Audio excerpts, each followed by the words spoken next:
Martes 6 de mayo.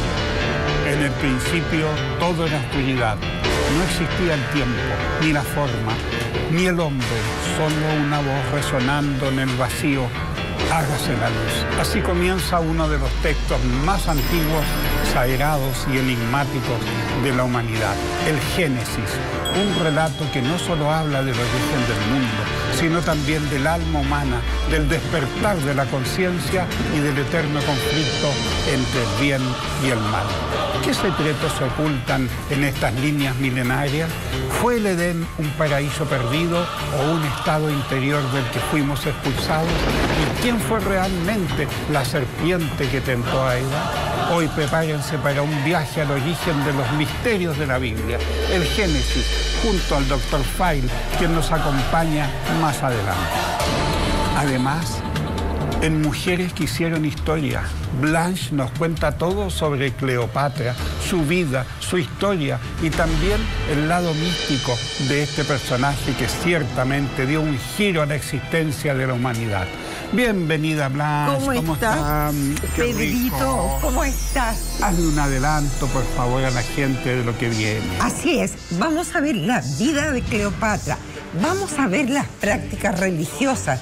¿Quién fue realmente esta mujer que vivió tantos siglos atrás? Y es que hasta el día de hoy nosotros tenemos características de ellas y practicamos cosas que ella hacía. Así es. Bueno, un programa potente, cargado de historia. Y para eso los invito a ver este video.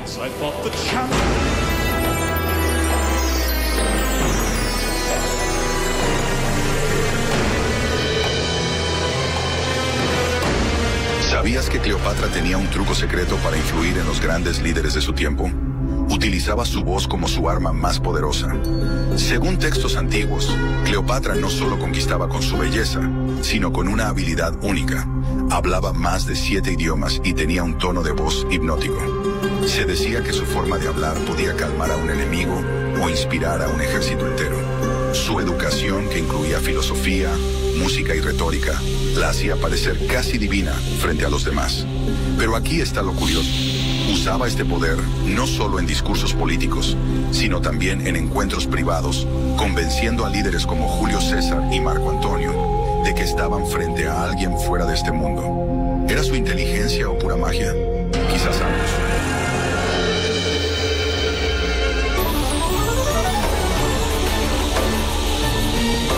Ya estamos de vuelta y para hablar de un tema fascinante. ¿Quién es Cleopatra? Pero antes tengo unos consejos que darles. Mire, Subavit. Hoy más que nunca tenemos que tomar Subavit. ¿Por qué? Porque fortalece el sistema inmune por la gran cantidad de virus que andan circulando. ¿Conoces esto? Subavit, te cuento. Es un suplemento natural que contiene una mezcla de vitaminas y minerales única que te ayudarán a fortalecer tus defensas, mejorar tu piel, evitar la caída del pelo, fortalecer uñas y dientes y aliviar dolores articulares, entre otros beneficios. Son 2 cápsulas al día. Te las puedes tomar juntas y listo, ya estás colaborando con tu cuerpo. Hay una promoción muy conveniente, aprovecha. Por la compra de un pack de 3 frascos te llevas uno de regalo. Hay despacho a todo Chile y lo puedes comprar en www.subavit.com. Me quiero, me cuido. Ya estamos con Blanche. Ah, no, pero tengo otro dato muy bueno que contarles. Nuestra querida Patti Maldonado sigue con su show y cada vez con más éxito. El show se llama La Maldo Presidente. Las próximas fechas son el sábado 17 de mayo en Enjoy Santiago y el sábado 31 en el Centro Cultural Atacama en la ciudad de Copiapó. Revisa todas las fechas de la gira de Patricia Maldonado en www.patriciamaldonado.cl y las entradas están en venta por el sistema Ticket Plus. Imperdible el show de Patti Maldonado, es para reírse a principio a fin. Y ya estamos con nuestra querida Blanche. La pregunta más importante de la mañana. ¿Quién fue Cleopatra? Faraona, ya, porque la gente dice reina, no, ella fue faraona, la última de la dinastía de los Ptolomeos. Pasaron, ella sería, mira lo que sería, ella sería la número 13. La número 13 y la última de la dinastía. Una mujer inteligente, muy inteligente, con una destacadísima. educación increíble, ¿eh? Una educación que se la da su padre, Ptolomeo XII, personalmente. Ahora, una mujer que cuando uno va a Egipto, ahí cuenta, porque se han encontrado monedas acuñadas de ella. Tú sabes que no se ha encontrado la tumba, pero sí las monedas. Una mujer que no era bella. A nosotros nos ha llegado que era hermosa, pero en realidad... conquistadora. ¿Por qué? Porque tenía el don de la palabra. Tenía el don de la palabra. Ahora, ella es una persona demasiado marcada por su infancia. Mira, la hermana de Cleopatra, una de las hermanas, derroca al padre. Ella tenía como 12 años. Y llega y el papá toma a Cleopatra y se la lleva. Pero el papá reunifica el ejército y vuelve a tomar el poder. Y hace que Cleopatra vea cuando le cortan la cabeza a la hermana. ¡Wow! Y ese momento en que sucede esto, Cleopatra cambia completamente su vida. Se dio cuenta, primero que nada, lo tremendamente débil que podía ser una mujer en el imperio. Segundo, que la hermana había tenido falta de inteligencia. O sea, ella consideró que la hermana debía haber matado al padre. Y eso hace que Cleopatra empiece a estudiar, prepararse. Ella estudió no solamente idiomas, ella estudió tácticas militares. El arte de la guerra. El arte de la guerra. Entonces, esta mujer tan racional se apoyó siempre de los dioses. Y acá entra que Cleopatra siempre practicó en el templo de Isis. Entonces, hoy día, dentro de las ruinas de los templos, los faraones y ella entraban como una cámara oculta, ¿ya? Ella vestida de blanco, con los dioses al frente de ella. Y ustedes saben que Cleopatra toma posesión como esposa.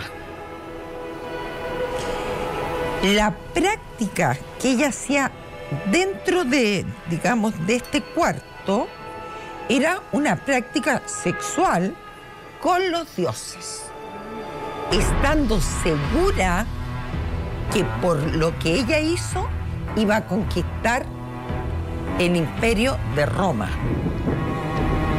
Y no estuvo lejos, porque así fue. Ella también, la historia dice, se bañaba en leche de burra. Así dicen. Ya, se bañaba en leche de burra. ¿Tú sabes que todas las mujeres de poder de Egipto se bañaron en leche de burra? Wow. Cleopatra era una estratega, porque al final ella, con todo lo que estudió, geografía, idioma, tácticas militares y todo, quiso ser emperatriz de Roma. Ella fue una mujer en su inteligencia. Ella decide, porque Roma estaba en todos lados, ¿verdad? Lógico. Entonces ella decide pedir hablar con Julio César. Pero Julio César no la recibió. ¿Ya? Mientras Julio César... porque ella se traslada a Alejandría. Julio César baja a Alejandría y ella pide hablar con él. Y él no la recibe. Entonces, ¿qué es lo que hace ella? Decide ponerse nada más que sus joyas en el cuerpo. desnuda. Desnuda. ¿Ya? Y le cuentan a Julio César que ella no usaba ropa, sino que sus joyas. Y ahí él la recibe. ¿Ya? Ahí la recibe. Obvio. Ahí la recibe. Luego de eso, ella decide tener supuestamente un hijo. Ahora, la historia real es que el hijo nunca fue de Julio César. ¡Wow! ¿Por qué? Ella estaba casada con su hermano, a quien también mató, entre paréntesis. Ella lo mató. Igual que el papá decapitó a su hija, ella decapitó a su hermano. Ella decapitó a su hermano. Ella decapitó a varios hermanos, entre paréntesis, no a un hermano, a varios. Y decapitó a una hermana también. Ella... Era feroz. Ella era feroz y ella... la historia la pinta como una persona... Sí, yo vi la película de Elizabeth Taylor y era distinta. Claro, y tenía los ojos verdes. Claro, y Julio Calypso. César Richard Barton. Exacto. Y ella decide tener un hijo. Pero la historia real, lo que se cuenta ya los historiadores, los arqueólogos, que el hijo nunca fue de Julio César. ¿Ya? O sea, tenía un don de convencimiento. De quien siempre la aconsejó. ¿Ya? Su consejero. De su consejero, porque ella no quería perder la sangre, porque sí consideraba, atención, los faraones consideraban que si se mezclaban, ellos iban a caer, ellos iban a perder. Y resulta que ella va a Roma, pero junto con ella, quizá aquí ella cometió un error táctico. Los romanos copiaban todo, copiaban los dioses. Él era más fácil, habían copiado todos los dioses griegos. Y ella decide llegar con su hijo, pero lo que más molesta a Roma es que ella llega con sus dioses.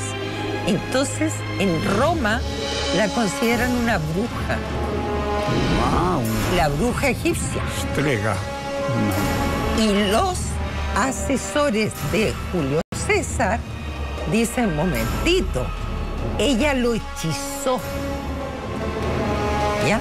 Ahora, Julio César tampoco era tonto, digamos. No. Ya, pues, obvio, tenía a Egipto en pues. sus pies. Pero ¿qué pasó? Cuando ella llega con el bebé y le dice, reconoce a tu hijo ante Roma. Y él lo único que hace, lo mira. Y Marco Antonio, quien sería después el amante de ella, le dice, no, tómalo, pero no lo reconozcas. Wow. ¿Qué tal? Bueno, para los que se vienen incorporando, estamos hablando de Cleopatra, una mujer increíble, una fiera, increíble mujer. Para eso vamos a ver este video para que también conozcamos otra parte de la historia de esta mujer fabulosa.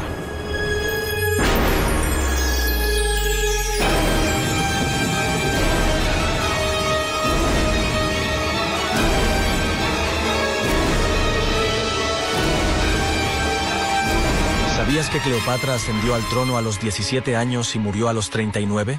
Hablaba 9 idiomas. Conocía la lengua del antiguo Egipto y había aprendido a leer jeroglíficos, un caso único en su dinastía. Aparte de esto, conocía el griego y las lenguas de los partos, hebreos, medos, trogloditas, sirios, etíopes y árabes. Con este conocimiento, cualquier libro del mundo estaba abierto para ella. Además de idiomas, estudió geografía, historia, astronomía, diplomacia internacional, matemáticas, alquimia, medicina, zoología, economía y otras disciplinas. Intentó acceder a todos los conocimientos de su tiempo.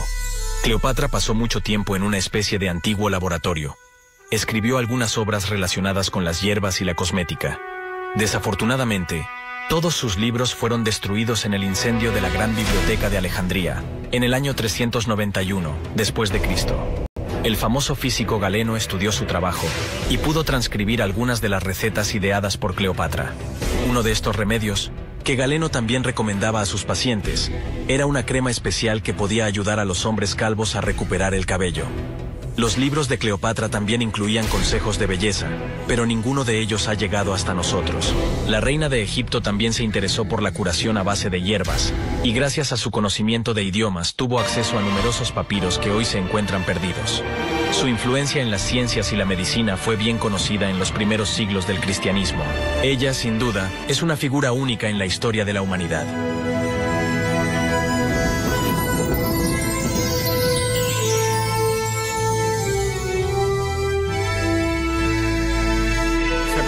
Todos esos libros con tanta receta, tanta sabiduría. Oye, una mujer increíble. O sea, la biblioteca de Alejandría fue un desastre. Un desastre, pues ese incendio llevó a la ruina mucha cultura, mucha biología, medicina, alquimia, todo el filosofía, conocimiento historia. antiguo. Todo el conocimiento antiguo se pierde. Tú sabes que Cleopatra, bueno, hasta el día de hoy, cuando uno va a Egipto, Cleopatra diseñó ciertos frascos. Diseñar en ese tiempo, claro, porque hoy día uno dice, diseña un frasco, no hay problema. Diseñar un frasco en ese tiempo era casi mágico. ¿Para qué eran los frascos? ¿Y para qué era?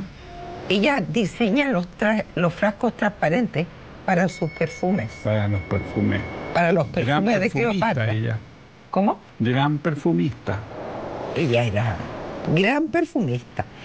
Pero ella tiene la gran gracia histórica de que mientras estuvo ella en el poder, fue uno de los momentos más estables de Egipto. Y más pacífico porque no hubo guerras. Claro, porque ella, verdad, fue protegida por Roma.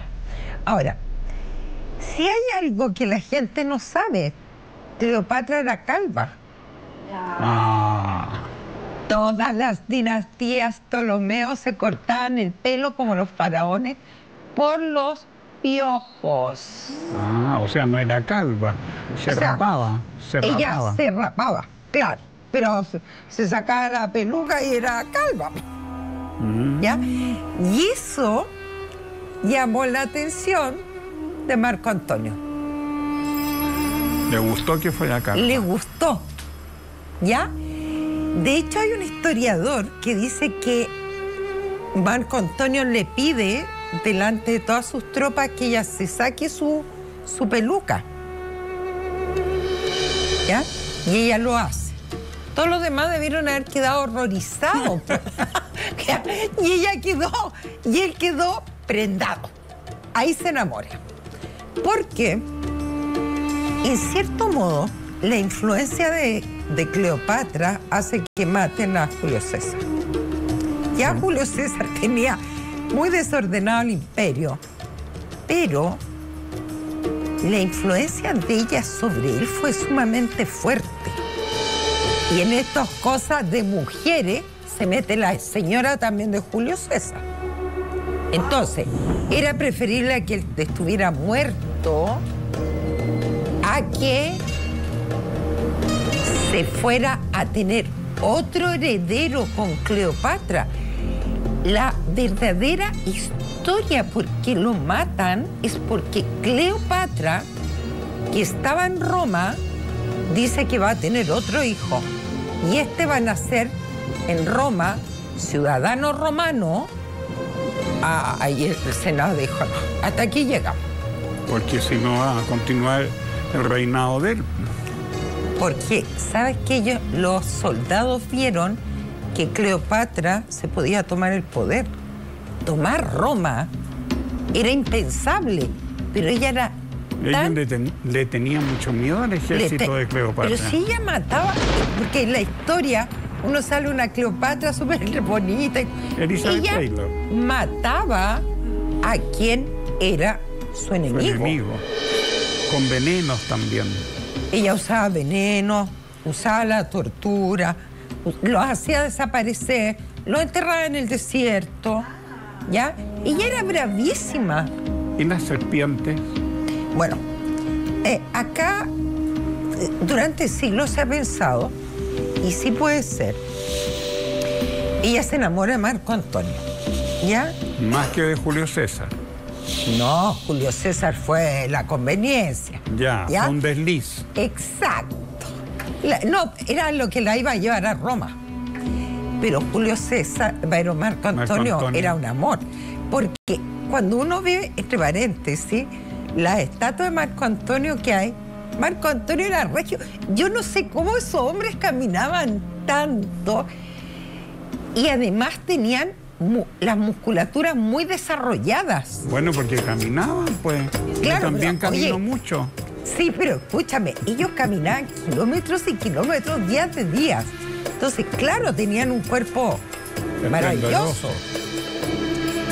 Y ella, al enamorarse de Marco Antonio, y él, al ser jefe del ejército, ahí ya los soldados empezaron. ¿Y qué pasaba? Que ahí, a la muerte de Marco Antonio, a ella le van a tomar de todas maneras. Cleopatra se había ganado muchos enemigos. Muchos enemigos. Entonces, ella, en vez que el imperio la tomara, ella entrega a sus hijos, de los que se sabe históricamente, 7. 3 de un hermano, ¿eh? Sí, de su marido. De su marido, que era un hermano. Los otros se supone que también son de la dinastía Ptolomeo. Ella entrega a sus hijos. ¿Para qué? Para que no los hagan esclavos. Pero, entre paréntesis, esto es como un dato histórico, hay una hija de Cleopatra que sí vive. Que si la alcanzan a rescatar. Los otros se sabe que todos murieron. A todos el imperio los mató. A todos. Salvo una hija. Y Cleopatra decide que debe morir. La historia dice que se envenenó. Pero hay arqueólogos que sospechan que sí la mataron. Pero no la mataron los romanos. Lo mataron los egipcios. ¿Por qué? Porque claro que querían tomar el poder. Entonces, la conveniencia de echarle la culpa a Roma era maravillosa. ¡Wow! ¡Qué tema tan interesante! Blanche, vas a tener que volver a la segunda patita de Cleopatra porque quedamos cortos, se pasó muy rápido. Bueno, ¿usted quiere conocer mejor a la Cleopatra chilena, a Blanche? Bueno, si usted quiere contactar a Blanche, entonces no puede dejar de seguirla en Instagram, visitar su página web donde encontrará consejos espirituales, historias mágicas, lecturas de tarot, numerología y también la oportunidad de conocer los viajes sanadores que ella organiza a Brasil, a los monjes Tupiara. Entiendo que viene ahora uno en el mes de mayo, Blanche. Cuéntanos más. Yo sé que hasta una amiga mía va a ir contigo. Exactamente. Entre el 21 y 22 nos vamos a Brasil. Hay plazo para inscribirse hasta este viernes, porque ya el siguiente viaje es en julio. Pero este es un viaje que es muy espiritual, pero también a la gente le gusta conocer. Salimos a almorzar, conversamos. Hacen amigos y se operan. ¡Qué lindo! Bueno, ahora estamos muy interesados en la parte que viene del Génesis, los misterios de la Biblia, y para eso vamos a conversar con nuestro querido Dr. File, así que no se vaya porque viene una segunda parte muy, muy potente. Vamos y volvemos. ¡Chao, Blanche! ¡Chao! ¡Gracias! Adán y Eva fueron los primeros. ¿De dónde salieron los demás? Desde siempre nos han dicho que Adán y Eva fueron los primeros humanos y que toda la humanidad desciende de ellos. Pero si esto fuera cierto, ¿cómo es que la Biblia menciona a otras personas fuera de su familia? Después de que Caín mató a su hermano Abel, Dios lo castigó y lo desterró. En ese momento Caín dijo algo extraño en Génesis 4:14. Cualquiera que me encuentre me matará. Pero espera, si solo existían Adán, Eva y Caín, ¿quién más podría encontrarlo? Más adelante, en Génesis 4:17, se menciona que Caín encontró esposa y tuvo un hijo llamado Enoc. Luego construyó una ciudad. Pero aquí surge la gran pregunta: ¿de dónde salió su esposa? ¿Y para quién construyó una ciudad si en teoría solo existía su familia? Una posible respuesta es que Dios creó más humanos aparte de Adán y Eva. Es posible que el relato del Edén solo hable de una familia especial, pero no de toda la humanidad. Quizás, en otras partes del mundo, Dios había creado más personas, comunidades enteras que ya existían cuando Caín fue desterrado. Esto explicaría por qué tenía miedo de encontrarse con otros, cómo consiguió esposa y por qué pudo construir una ciudad. Si esto fuera cierto, entonces Adán y Eva no fueron los únicos humanos, sino simplemente los primeros con una conexión especial con Dios. ¿Podría ser que haya más historia detrás del origen de la humanidad de lo que nos contaron?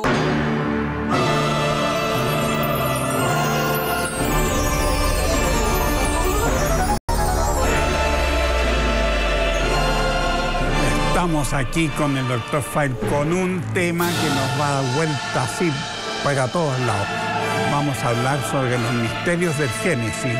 Qué rico tenerlo aquí de nuevo, Dr. File. Y la primera pregunta directo: ¿qué es el jardín del Edén? Querido Pedro, un gusto estar contigo, primero Igual. que nada, con todos los amigos que están allá, en cualquier rincón del mundo y al otro Así lado es. de la orilla. El jardín del Edén, según todas las tradiciones antiguas, las tablillas sumerias, la misma Biblia, habla de un lugar donde el león no mataba, el ave itidu no hacía el ruido del ave itidu, que debía haber sido medio estrambótico, ¿ya?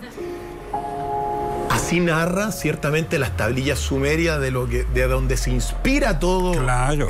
la tradición del jardín del Edén.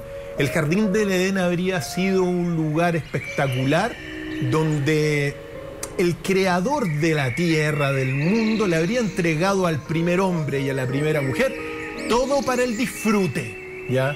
Todo para desarrollarse, para vivir bien. Pero aquí está el punto, Pedro. ¿Y qué pasó, Dr. File? Bueno, según la tradición, se dice que Eva no se portó bien, comió la manzana y eso significó o habría significado el castigo para la humanidad. ¿Ya? Salir del paraíso. Claro, ahora, Pedro, yo les tengo que decir una cosa. Esta investigación sobre este gran enigma también legendario, yo la he hecho durante prácticamente toda la vida. Y esta narración donde el autor del pecado original es la mujer, se sitúa en una isla que se llama la isla de Dilmun, actual Bahrein, allá en el Golfo Pérsico, por ahí. Bahrein habría sido el lugar, según algunas tablillas antiguas, donde tuvo, digamos, donde se desarrolló este drama de Adán y de Eva, ¿ya? Y en esa isla se dice que el autor del pecado original fue la mujer. Pero aquí está el punto que uno tiene que plantear, Pedro. Yo investigué todo esto desde toda la vida y viajé al verdadero lugar desde mi punto de vista y según mis investigaciones, donde está hasta el día de hoy el verdadero jardín del Edén, que habría sido la isla de Ceilán, Ceilán. actual Sri Lanka. Donde, o sea, deben haber tomado mucho té. Muchísimo té, ciertamente. Fíjate tú que las montañas de Sri Lanka están llenas de plantaciones de té. Todo el té Ceilán, que uno lo toma acá, viene de allá, ciertamente. Del paraíso. Del paraíso, Wow. donde había luciérnagas. Voy a mirar con otros ojos ahora una taza de té. Por supuesto que sí, porque según esto, vendrían del verdadero jardín del Edén. Y aquí está el punto, Pedro. Permíteme señalarlo porque yo viajé allá a conocer la huella de Adán, porque hay una huella en una montaña de Adán, y a recopilar con mi puño y letra las tradiciones orales que hasta el día de hoy se mantienen en ese lugar sobre el drama y la historia de Adán y de Eva. Y fíjate tú, en el norte de esa isla hay un puente que se llama, o más bien dicho, un pequeño estrecho que une la India, el sur de la India, con la isla de Ceilán, y se le llama el Puente de Adán. El Puente de Adán. Según esta tradición, y uno la tiene que poner sobre la mesa,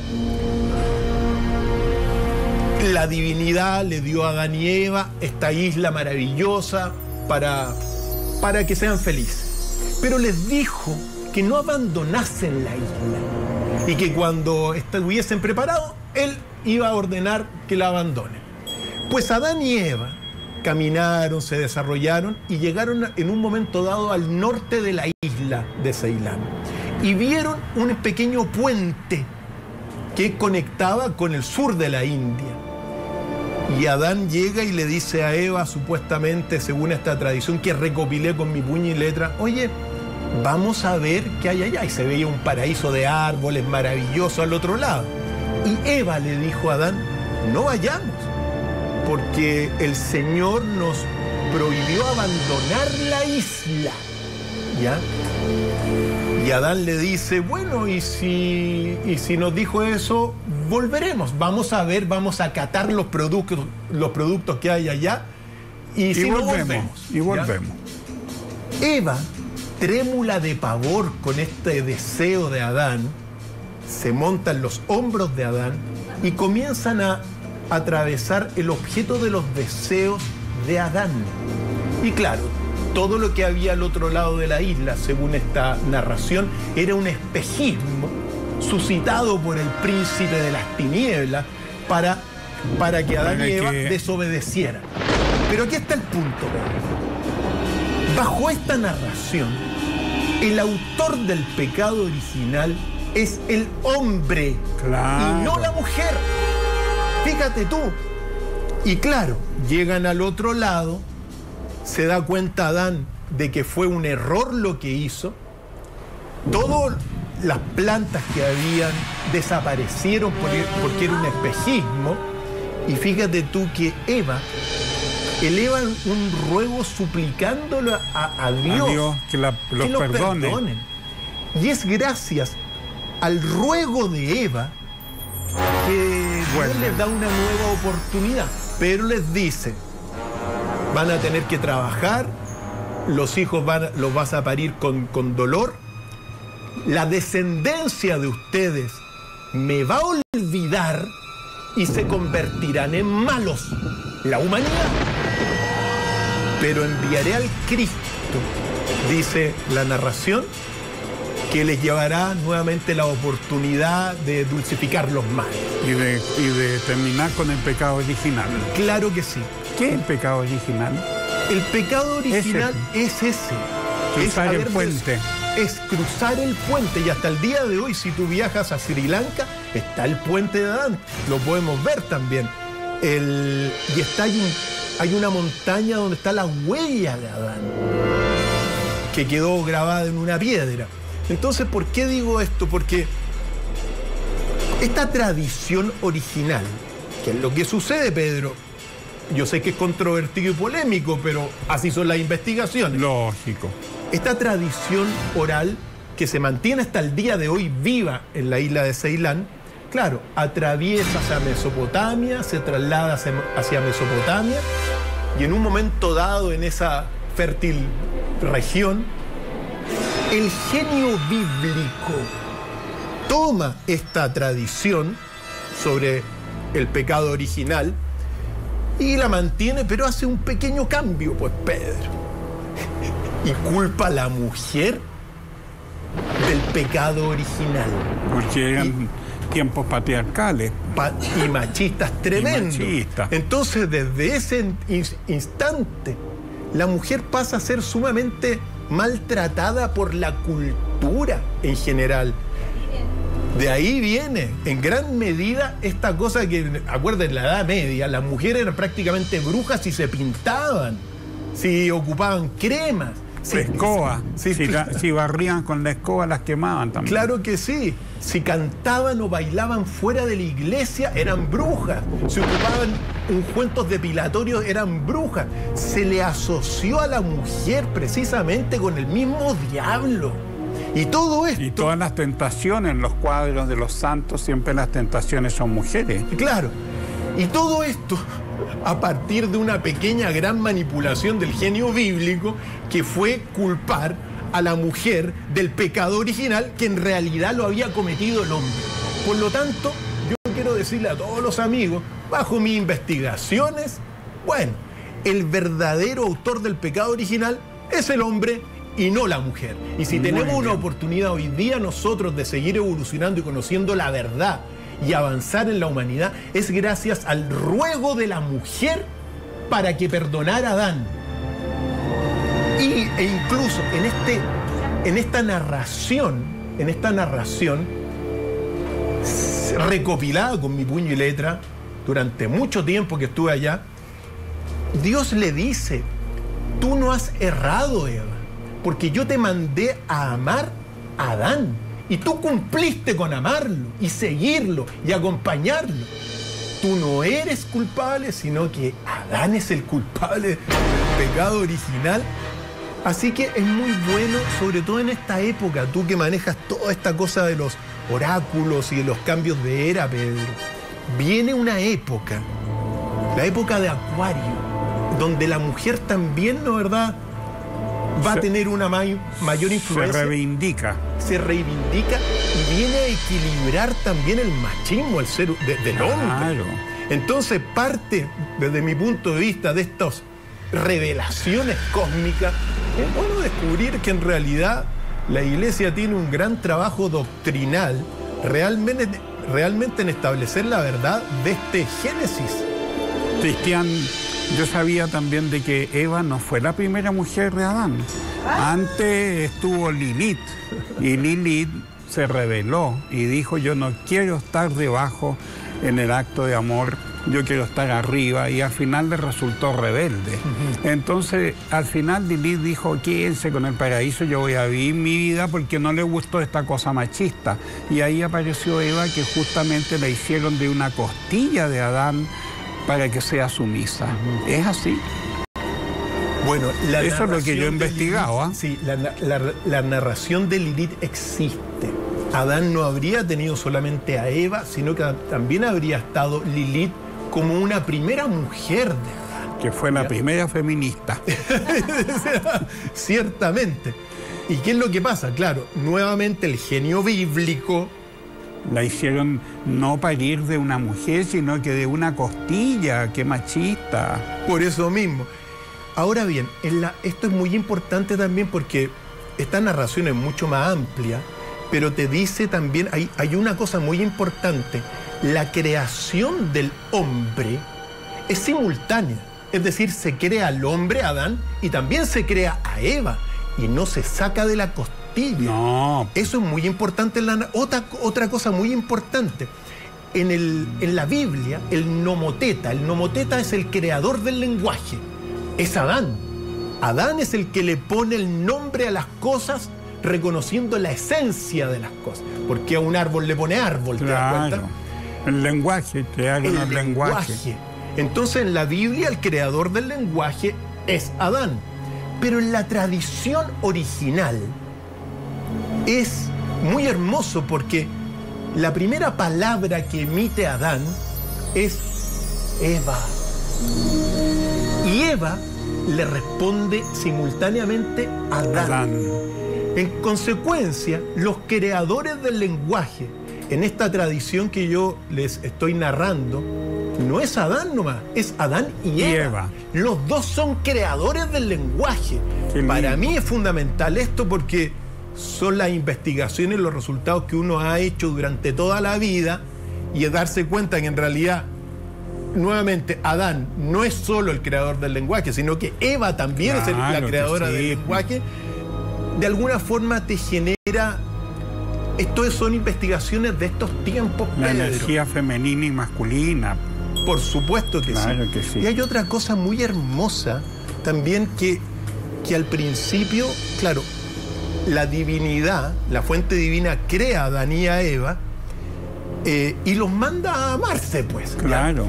Pero antes de unirse físicamente, lo que surge entre Adán y Eva es el amor. Es decir, esto es una enseñanza muy importante para siempre. Es decir, antes de la unión de los sexos, tiene que haber amor.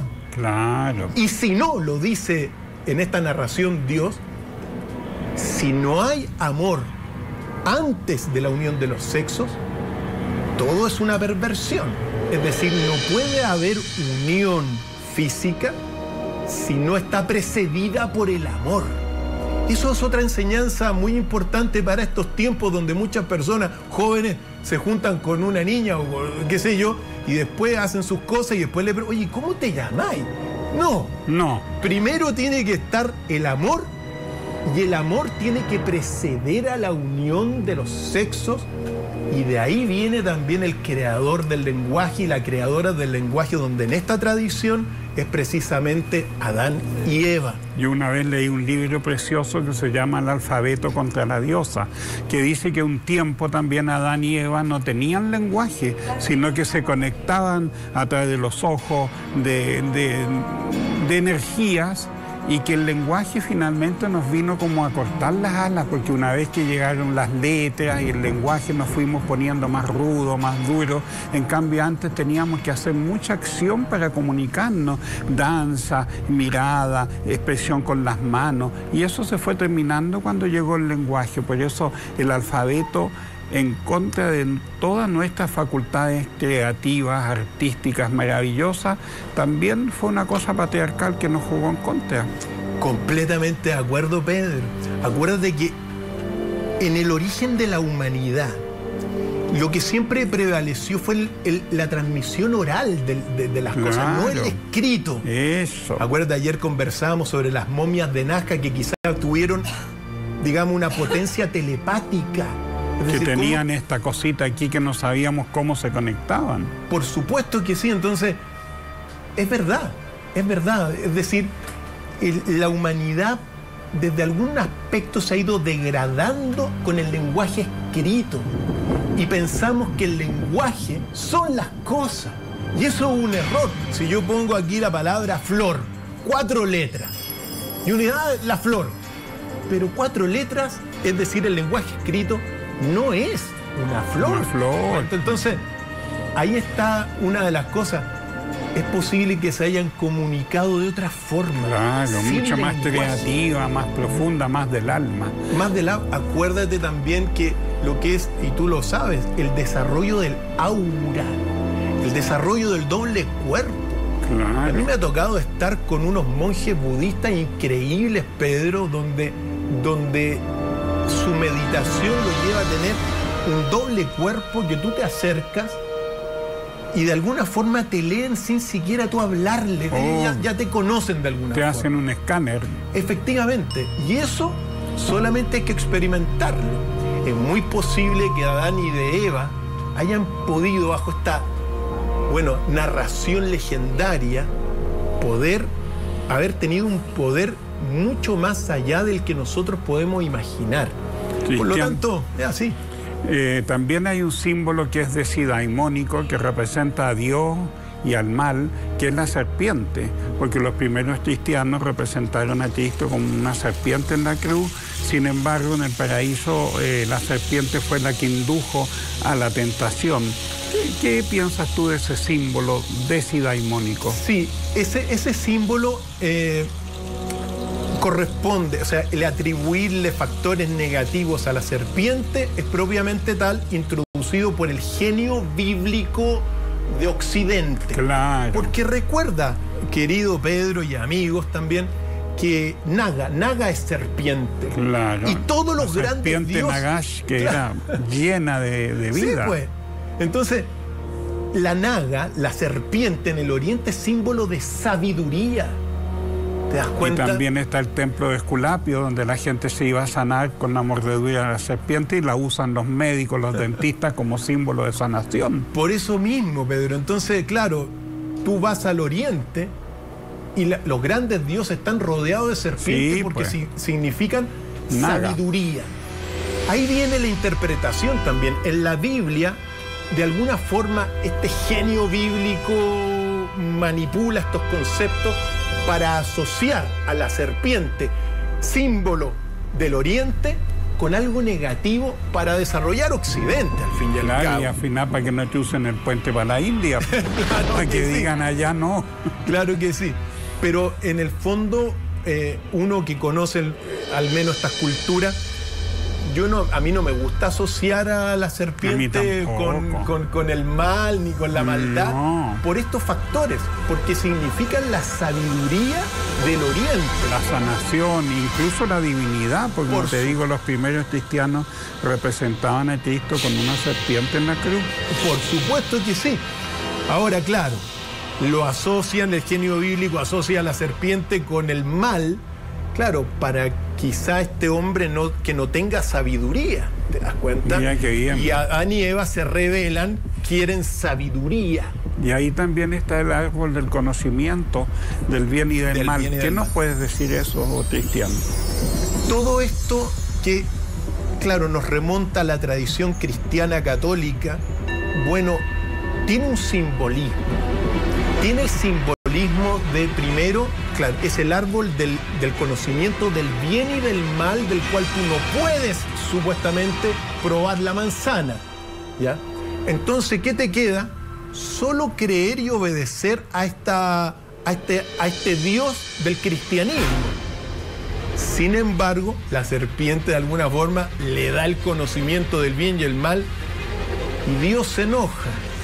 Ahí viene otra cosa que tiene que ver con unas tradiciones que hablan del falso Dios de este mundo, Pedro, del demiurgo que le impide al hombre y a la mujer, Adán y Eva, acceder al conocimiento. Y el conocimiento es lo que libera al alma humana, Pedro. Jesús decía, el peor de todos los males Porque es era la hijo. ignorancia. Entonces, aquí hay una tremenda controversia y eso nos sumerge en esta tradición del falso Dios creador de Adán y de Eva. Un Dios que busca que solamente obedezcan y que no pregunten cosas. ¿Te das cuenta? Se habla de eso, ¿ya? Yo creo que estamos en un momento dado, yo te lo he dicho más de alguna vez, Pedro, estamos en un momento de grandes revelaciones. Claro. Una Apocalipsis, pues, revelación. Efectivamente, son los tiempos del final. Yo siempre sostengo la historia humana, Pedro, para que nos entendamos. Nosotros tenemos 13.600 millones de años desde el origen del universo según los datos científicos. Los 5.000 años de historia que tiene la humanidad es el verdadero fin de los tiempos. Estamos viviendo un fin de los tiempos del universo. Y nuestra generación también es protagonista de eso. Pero al mismo tiempo, si logramos pasar estos 5.000 años, podríamos llegar a vivir cientos de miles de años o millones de años De luz. de luz. Pero para eso, Pedro, estos programas y estos conocimientos son fundamentales porque la humanidad, para evolucionar, tiene que acceder a la verdad de las cosas. Claro.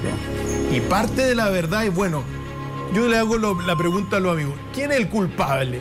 Podríamos dejar una preguntita. ¿Quién es el culpable del pecado original? ¿Adán o Eva? Adán, pues, de todas maneras. Por Bueno, pero supuesto. usted en su casa tiene que sacar la verdadera conclusión después de toda esta historia, de este estudio, de esta investigación que hizo el Dr. File y que puso sobre la mesa todas estas verdades, toda esta investigación para que usted en su casa saque las conclusiones y se quede con la que le haga más sentido en su corazón. Otra cosa, Cristian, por ejemplo, Caín y Abel, ¿te acuerdas de esos hermanos? Sí, pues también. ¿Cómo Caín era casado si habían solo los hijos de Adán? ¿De dónde salió la señora? ¿Vino del puente? Ahí está la gran pregunta, Pedro, ¿cómo se multiplicó la especie? Para eso la Biblia no tiene respuesta. No. No tiene respuesta. Es decir, Adán y todos seríamos hermanos. Claro. ¿Ya? Por lo tanto, uno tiene que decir eso. Para resolver esa problemática, la Biblia no nos entrega toda la información. Toda la información. Caín y Abel, de dónde surgieron y después cómo se van desarrollando. Acuérdate también después de todo lo que fue el arca de Noé. El arca. Cómo surge también las diferentes razas y especies que hay, las razas que hay sobre la tierra, lo humano.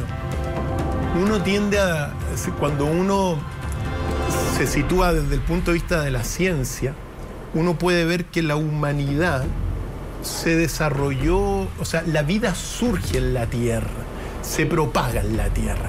Pero tema pendiente eso. 3 puntitos, Pedro, ¿te parece? Totalmente. Bueno, Cristian, quiero que nos cuentes de este viaje místico que vas a hacer a Egipto, que yo ya estoy, que le pido aquí al gerente del canal que cerremos el programa y nos vamos todos a Egipto contigo. Fantástico, vamos a hacer una expedición, la ruta de los grandes enigmas de Egipto en julio de este año. Es parte de la academia que uno tiene, es una experiencia de la academia. Todos invitados porque vamos a hacer un viaje arqueológico, místico, y dirigido por ti, pues. Efectivamente, yo lo voy a guiar y la particularidad, Pedro, es que vamos a ir en busca precisamente de los misterios, de las cosas que uno no lo ve a simple vista. Vamos a revelar también lo que son realmente las pirámides. Vamos a ir a conocer también las pirámides naturales de Egipto. Cosas maravillosas. Toda la información en www, ahí está, ufstravel.cl. Invitado a todos los amigos. Es un viaje único e irrepetible, una experiencia de la academia que uno ha fundado para ir en camino de esas cosas que nos amplían la visión y de una civilización tan hermosa como Egipto, maravillosa al fin y al cabo. Gracias. Bueno, ha sido un programa extraordinario. Muchas gracias, doctor Fay, por todo su conocimiento. Y usted en su casa saque las conclusiones y llegue al punto final. Muchas gracias por todo. Nos vemos mañana. Un programa extraordinario. Gracias por abrirnos las puertas de su casa.